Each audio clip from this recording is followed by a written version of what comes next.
미국 경제가 올 연말 물가는 2.3%, 금리 4.4%, 성장률 2%를 기록해 소프트 랜딩, 즉 연착륙할 것으로 연준이 자신하고 있습니다. 미 소매업계가 10월 연말 할인 행사 일정을 발표하면서 소비자들의 연말 쇼핑 시즌을 앞당기고 있습니다. 10월 1일부터 학자 융자금 연체 벌칙이 제기돼 신용점수 급락 등의 막대한 피해를 입을 수 있을 것으로 경고되고 있습니다. 토론 승패와 2차 암살 시도 등에도 해리스 민주당 후보와 트럼프 공화당 후보 간의 초박빙 승부에는 큰 변화가 없는 것으로 조사됐습니다. 유튜브가 짧은 동영상을 다루는 쇼츠 서비스에 인공지능 AI로 동영상을 만들 수 있는 기능을 선보였습니다.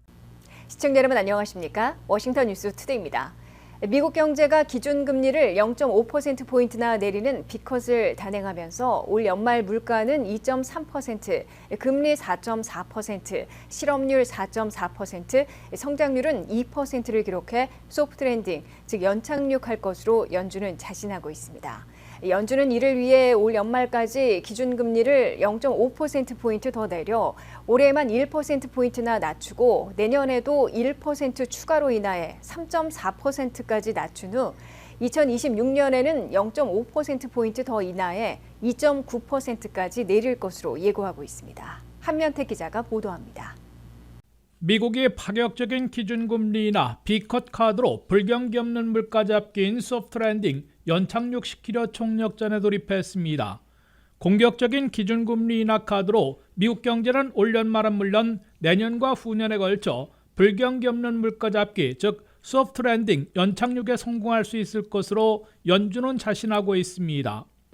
제롬 파월 연준 의장은 공격적인 B컷으로 4년 반 만에 기준금리 인하를 출발하면서 미국 경제에서 물가는 목표치인 2%를 향해 진정되고 있고 고용은 다소 둔화되고 있으나 아직 강력하다면서 물가 진정과 강한 고용을 지속적으로 유지하려는 시도로 강조했습니다. The labor market has cooled from its formerly overheated state. Inflation has eased substantially from a peak of 7% to an estimated 2.2% as of August.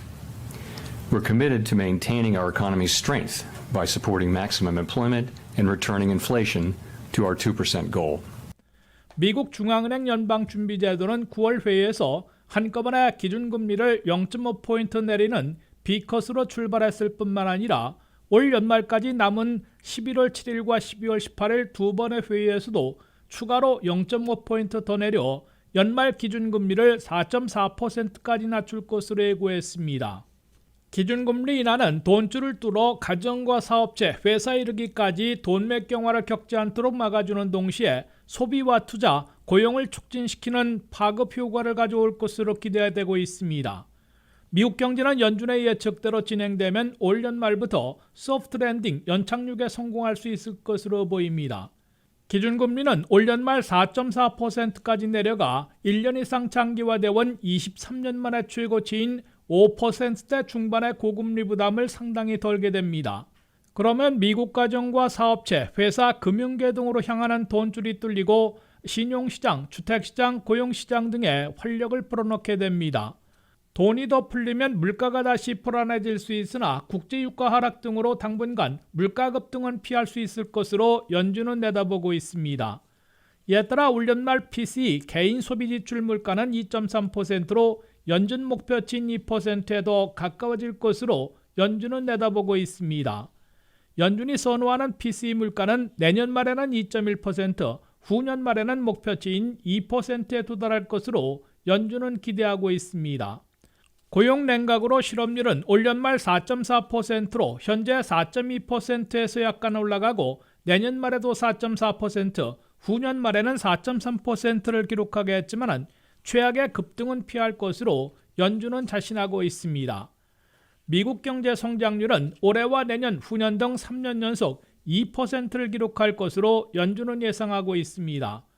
결국 올 연말에는 물가 2.3%로 진정되는 동시에 기준금리는 4.4%로 1%포인트나 낮아지고 실업률은 4%대 중반으로 다소 올라가겠지만 2% 성장률을 유지해 미국 경제가 소프트 랜딩, 연착륙할 수 있을 것으로 기대되고 있습니다.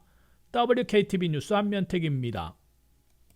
보통 소비자들이 생각하고 있는 연말 쇼핑 시즌, 아직 한 달 이상 남았지만 각 소매업계는 벌써부터 할리데이 연말 세일 행사를 준비하고 있습니다.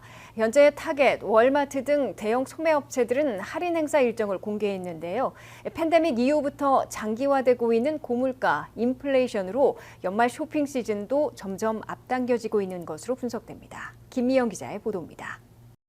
올해 마지막 3개월은 소매업체에게 가장 중요한 시즌입니다. 월마트는 목요일 아침 홀리데이 딜의 첫 번째 세일이 10월 8일에 온라인에서 시작되고 10월 9일에는 매장에서 시작된다고 발표했습니다. 10월 13일까지 진행되는 이 프로모션은 작년보다 하루 일찍 진행되고 이틀 더 깁니다. 아마존은 새로운 가을 버전의 프라임데이가 10월 8일과 9일에 진행될 것이라고 발표했습니다. 타겟과 베스트바이도 이번 주에 다가올 할인 행사 일정을 공개했는데 타겟은 10월 6일부터 10월 12일까지 타겟 서클 위크를 진행하고 베스트바이는 연말 연시 시즌을 조기에 시작하면서 9월 27일부터 29일까지 3일간의 회원 전용 세일을 시작할 예정입니다. 소비자의 발걸음이 더뎌지며 10월에 할리데이 세일을 여는 추세가 더욱 강해졌습니다. 소비자의 쇼핑 습관도 온라인으로 옮겨가면서 세일 시즌이 빨라졌습니다. 정부 데이터에 따르면 전체 미국 소매 매출에서 전자상거래 매출이 차지하는 비중이 다시 한번 역대 최고치에 접근하고 있습니다. 온라인 할리데이 할인은 작년보다 더 커질 예정입니다. 휴일 소매 매출 시즌에는 최대 3.3% 증가가 예상되지만 온라인 휴일 매출은 더욱 활발해 2023년 시즌과 비교해 최대 9%까지 성장할 것으로 예상됩니다. 딜로이트 리서치에 따르면 휴일 시즌 매출은 11월에서 1월 사이에 1조 5,800억 달러에서 1조 5,900억 달러에 이를 것으로 전망됩니다. 2023년에는 같은 기간 동안 휴일 매출이 4.3% 성장했습니다. 베인앤컴퍼니의 분석에 따르면 연간 미국 소매 매출이 평균 이하인 3% 성장할 것으로 예측되는데 이는 10년 평균인 5.2%보다 상당히 낮은 수치입니다. 또한 미국 소매 매출이 11월과 12월에 총 9,410억 달러에 달할 것으로 추정했습니다. 또한 비매장 매출이 전년 대비 9.5% 성장하여 헐리데이 매출의 약 90%를 견인할 것으로 예상됩니다. 매장 매출은 2008년 대공황 이후 가장 낮은 성장률인 전년 대비 0.5%의 성장률로 비교적 정체될 것으로 보입니다. 다만 소매업체들은 이번 시즌 홀리데이 매출을 억제할 수 있는 어려움에 직면하고 있습니다. 쇼핑객들이 주택과 의료를 포함한 비용이 많이 드는 지출을 피할 수 없어 신용카드 연체율이 증가하고 저축률이 낮아지고 있기 때문입니다. WKTV 뉴스 김미현입니다. 미국에서 1,000만 명이나 학자 융자금을 상환하다가 갚지 못하고 연체하고 있는데요. 10월 1일부터는 연체 벌칙이 재개되기 때문에 신용점수 급락 등 막대한 피해를 입을 수 있을 것으로 경고되고 있습니다. 지난 1년 동안 학자 융자금 상환에서 연체하더라도 신용평가기관에 보고하지 않는 유예기간을 부여했지만 9월 30일자로 종료되고 10월 1일 이후부터는 신용평가기관에 연체 사실이 보고돼 신용점수가 급락할 수 있게 됩니다. 학자 융자금을 상환하고 있는 4천만 명 가운데 1,000만 명이나 해당되는 연체자들은 1년간의 벌칙 유예 기간이 9월 30일자로 끝나고 10월 1일부터 벌칙을 다시 받을 수 있게 돼 주의가 요구되고 있습니다. 바이든 행정부는 팬데믹으로 3년간 동결했던 학자 융자금 매월 상환을 2023년 10월 1일부터 재개하면서 1년간은 연체자들에 대해서도 신용기관에는 연체를 통보하지 않는 유예 기간을 설정했습니다. 벌칙 유예기간 1년이 9월 30일자로 종료되고 10월 1일부터는 벌칙 적용이 재개되는 것입니다. 10월 1일 이후에는 학자 융자금 상환 대상자들 중에 제때에 내지 못하고 있는 연체자들에 대해선 3대 신용평가 기관들의 연체 사실을 통보할 수 있게 됩니다. 신용평가 기관들의 연체가 통보되면 해당자의 신용점수가 급락하게 되고 그 여파는 무려 7년이나 지속됩니다. 신용점수가 급락하면 모든 신용거래에서 거부되거나 높은 이자를 물게 됩니다. 다만 바이든 행정부는 10월 1일부터 벌칙 적용이 재개되더라도 추가 유예 기간을 통상적인 30일보다 3배나 되는 90일 동안 더 부여하게 될 것으로 예상되고 있습니다. 그럴 경우 학자 융자금 상환 시 연체하더라도 올 연말까지는 신용평가 기관에 통보하지는 않을 것으로 예측되고 있습니다. 그래도 학자 융자금 상환을 이미 연체하고 있거나 10월 1일 이후에도 제때 내지 못할 것으로 우려되는 사람은 두 가지 방법을 이용해 시간을 벌어야 한다고 전문가들은 권하고 있습니다. 첫째, 법적 투쟁을 계속하고 있는 바이든 행정부의 새로운 소득 기반 상환 플랜인 세이브 프로그램에 일단 등록하는 게 낫다고 전문가들은 지적하고 있습니다. 세이브 플랜은 공화당 우세 지역 주정부들의 소송으로 연방 법원에 의해 추가 탕감에 대해선 제동이 걸려 있으나 상급 법원에서의 법적 싸움이 지속될 것이므로 여기에 등록하면 벌칙 적용을 계속 유예받을 수 있을 것으로 전문가들은 보고 있습니다. 둘째, 학자 융자금 상환을 관리하고 있는 서비서들에게 연락해 경제 사정상 제때 상환하기 어렵다고 밝히고 수개월 동안 상환을 유예받도록 전문가들은 권하고 있습니다. forbearance로 불리는 상환 유예는 승인받는 몇 달 동안 상환을 유예받고 그 기간이 끝나면 학자 융자금 월 상환을 재개하는 방안입니다.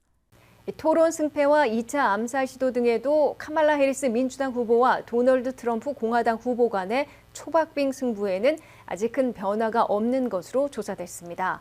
전국 지지율에선 동률 또는 1%포인트 차이에 그쳤고 7대 경합지들에서는 블루월 3곳에선 해리스 후보가 소폭 우세한 반면 레드월 3곳에선 트럼프 후보가 근소하게 앞선 것으로 나타났습니다. 김미연 기자의 보도입니다. 첫 토론 대결에선 해리스 후보가 승자로 꼽혔고 2달 만에 두 번째 트럼프 후보 암살 시도가 벌어졌으나 대선 판도에는 아직 결정적인 여파를 미치지는 못하고 있는 것으로 보입니다. 첫째, 첫 토론 대결의 승자는 해리스 후보로 꼽혔으나 지지율 급등으로 연결짓지는 못하고 있습니다. 또한 트럼프 후보가 2달 만에 두 번째 암살 시도를 겪었으나 특별한 도움을 받지는 못하고 있는 것으로 나타났습니다. 뉴욕타임스가 19일 발표한 여론조사 결과 전국 지지율에선 트럼프 후보와 해리스 후보가 47% 동률을 기록했습니다. 리얼 클리어 폴리틱스의 종합평균에선 해리스 후보가 2.1포인트 앞선 것으로 나타났으나 토론 승리에도 격차를 크게 벌리지는 못하고 있습니다. 둘째, 7대 경합지의 승부에서도 블루월과 레드월로 나뉘어 판세를 크게 흔들지는 못하고 있습니다. 워싱턴 포스트가 19일 발표한 경합지 중에 최대 표밭 펜실베니아에서는 해리스 후보가 48대 47%로 트럼프 후보에 앞섰지만 여전히 사실상 동률 접전을 벌이고 있습니다. 다만 뉴욕타임스 조사에선 펜실베니아에서 해리스 후보가 50대 46%, 4포인트 차이로 트럼프 후보에 앞선 것으로 나타나 향후 추이가 주시되고 있습니다.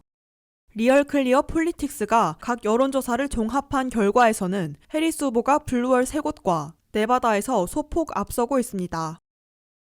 해리스 후보는 펜실베니아에선 0.7포인트, 미시건에선 1.7포인트, 위스콘신에선 1.2포인트 앞섰으나 토론 전과 크게 격차를 벌리지는 못하고 있습니다. 네바다에선 0.2포인트 차이로 앞서고 있으나 여전히 동률 접전으로 꼽히고 있습니다. 트럼프 후보는 토론 패배나 2차 암살 시도 등에도 큰 타격이나 큰 도움을 받지는 못하고 있으나 레드월 3곳은 수성하고 있습니다. 리얼 클리어 폴리틱스의 종합 결과 트럼프 후보는 노스캐롤라이나에서 0.1포인트나마 앞서고 있고 조지아에선 2포인트, 애리조나에선 1.6포인트 차이로 우세를 지키고 있습니다. WKTV 뉴스 김미현입니다. 유튜브가 짧은 동영상인 쇼츠 서비스에 AI로 동영상을 만들 수 있는 기능을 선보였습니다. 그간 유튜브 영상 제작자들 가운데는 고수익을 위해 AI를 활용한 가짜 영상이나 썸네일 등을 만들어 해당 인물이나 장소에 피해를 주기도 했는데요. 그럼에도 유튜브 측은 창의성을 지향한다며 생성 AI를 오히려 더 발전시키겠다고 발표했습니다. 유튜브 측은 생성 AI를 활용해 시각화하기 어려웠던 쇼츠 제작자들의 아이디어와 영상에 생명을 불어넣겠다는 포부를 밝혔습니다. 류령아 기자가 보도합니다. AI는 유튜브에서 허위 정보를 퍼뜨리는 데 사용돼 왔지만 이제는 크리에이터가 콘텐츠 제작을 하는 데 도움이 되기를 바란다며 유튜브 내에 생성 AI 기능을 탑재하겠다고 유튜브 CEO 닐 모한이 밝혔습니다. 유튜브는 전 세계 수십억 명의 사람들에게 AI에 대한 접근 권한을 제공할 것이라고 전했습니다. 구글의 딥마인드 기술로 구동되는 기능을 통해 AI 생성 비디오 클립, 즉 6초 내의 쇼츠 영상을 제작할 수 있는데 이는 BO라고 불리며 제작자는 텍스트 프롬프트를 입력하여 AI 이미지나 영상을 만들 수 있습니다. 크리에이터들은 비디오 콘텐츠에 대한 제안과 예시를 제공받을 수 있습니다. 뿐만 아니라 생성 AI는 크리에이터가 댓글에 응답할 수 있는 방법에 대한 AI 강화 제안도 제공할 예정입니다. 유튜브의 제품 담당 수석이사인 사라 알리는 발전하는 생성 AI에 대해 이것은 아이디어를 대체하는 것이 아니라 사용자들이 더 빨리 결과물을 내는데 도움을 주는 도구라고 설명했습니다. 또한 유튜브의 글로벌 아티스트 책임자인 비비안 루잇은 악기 전용 트랙을 생성할 수 있는 드림 트랙이라는 AI 기능과 음악 루프를 만들 수 있는 뮤직 AI 샌드박스라는 도구를 소개했습니다. 하지만 지금껏 AI를 통해 가짜 영상, 가짜 썸네일 등을 활용한 콘텐츠로 많은 연예인들을 포함한 사람, 장소 등이 피해를 입었기 때문에 생성 AI를 도입하는 것이 맞냐는 비판을 피하지 못했습니다. 이에 CEO 닐 모하는 우리가 만드는 모든 것은 인간의 창의성을 향상시키는 것과 관련이 있다며 게다가 인공지능은 콘텐츠 추천과 같은 알고리즘 등 유튜브의 작동 방식의 기반이라는 점을 강조했습니다. 또한 수석이사 알리는 AI가 생성한 비오 창작물에 딥마인드가 개발한 워터마킹 및 AI 생성 자료 식별 도구인 씬ID 워터마크가 찍히고 시청자들에게 AI로 생성되었다는 것을 명확하게 전달하는 라벨이 적용될 것이라고 말했습니다. 유튜브 측은 이외에도 비디오를 다른 언어로 번역할 수 있는 자동 더빙 기능을 확장할 예정이라고 밝혔습니다. 이는 표현력 있는 연설을 위해 더빙을 더 자연스럽게 만들기 위함이며 원본 오디오의 피치, 음조 및 음향 환경을 그대로 표현하는 것이 목표라고 전했습니다. WKTV 뉴스 류령아입니다. 이상으로 워싱턴 뉴스투데이를 마치겠습니다. 시청해주신 여러분 고맙습니다.